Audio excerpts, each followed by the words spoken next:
Hello, everyone out there. I hope you're having another wonderful day. I just had a few rambling, random thoughts about backing tracks.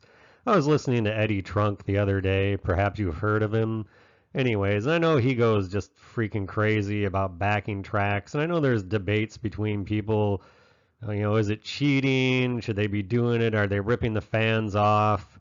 And my opinion, are you just a music purist and you've got to hear them playing it live even if they suck? There's a lot of different debates you could have about it. You see like, oh well, this Kiss, are they using some backing tracks or Motley Crue using backing tracks?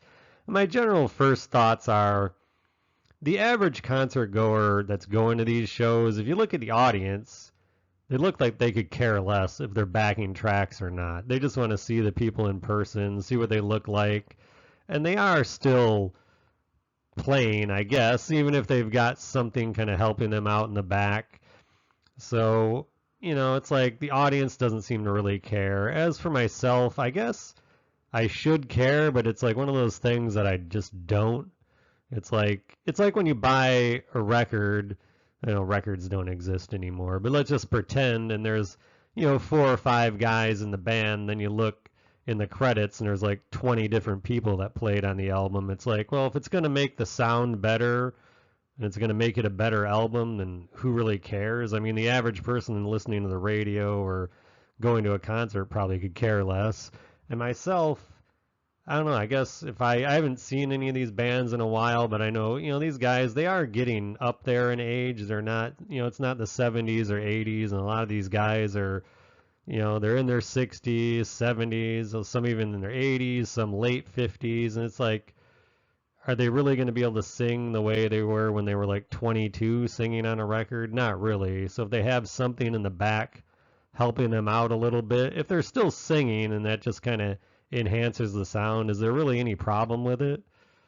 I mean, you're paying to see the show, but I know some people really, really hate it. And I don't know. I feel like I should, but I just don't. It's just, I've seen bands, I watch these concerts on YouTube, and I can have my suspicions that, well, they're singing a little bit, but some of their tracks are going in the back, and whatever. It doesn't really bother me all that much. But I know there's a lot of people on YouTube and on the radio that will go crazy and they just can't believe a band would do something like that. Or I've even heard it suggested they should put something on the tickets to say, this is a partially live show and all this other stuff. But I think that's kind of stupid. I don't know. If I was going to go to a concert, I wouldn't really care one way or the other. It's like, yeah, ideally it would be live, but when you're seeing guys who are in their 60s, 70s, late 50s, they're going to need some help. And I've been to a lot of concerts where like I mentioned before, it's like you go to see a band and they've got four guys, but then you look at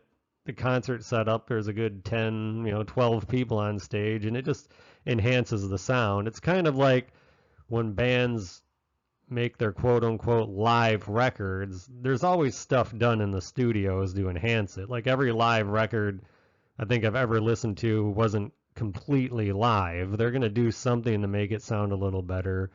For example, like Kiss Alive 1 and 2, yeah, it's not technically totally live. They did some, overdubs and redid some things in the studio and added things in, but it's at the end of the day, it gives you a better product. It just sounds better, it enhances it. And if you've heard like a truly live record, that's probably not going to be as good. It's like, and a lot of those things that most people, unless they're really nitpicking, aren't going to notice anyway. I noticed myself from when I was a kid listening to Kiss Alive 1 and 2. To me, it was just a live record. The songs were faster and sounded cooler than they did, on the actual album. So it's kind of the same sort of concept. Like, only you're somebody that's really nitpicking is going to care about that kind of thing. And I guess I should, but I don't. Well, that's today's rambling thoughts. Maybe I'll do another one of these later. Hopefully, you're having a wonderful day wherever you are in the world, and we'll see you next time.